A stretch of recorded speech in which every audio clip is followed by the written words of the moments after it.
Welcome to the Genius Factory. Enjoy the video. In this video, I will explain how to make tea properly. First, always begin with fresh, cold water. This is crucial for a clean, vibrant taste. Next, heat your water to the ideal temperature.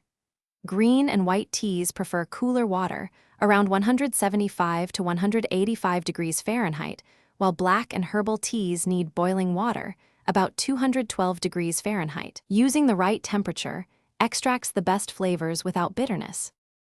Now, let's talk about your tea. Choose a high-quality loose-leaf tea for the best experience, though tea bags work too.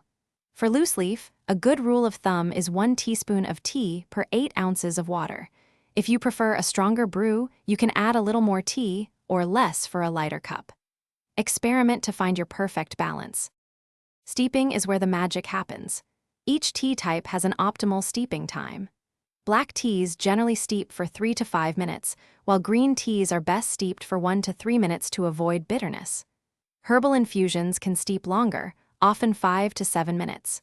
Always set a timer to ensure you don't over or understeep your tea, achieving the perfect flavor profile. Once your tea has steeped for the correct time, remove the tea leaves or tea bag immediately. This prevents over-extraction and bitterness. Pour your freshly brewed tea into your favorite mug. You can enjoy it plain, or add milk, sugar, honey, or a slice of lemon to taste. Take a moment to savor the aroma and warmth of your perfectly prepared cup. Thanks for watching. If you found this helpful, don't forget to like and subscribe.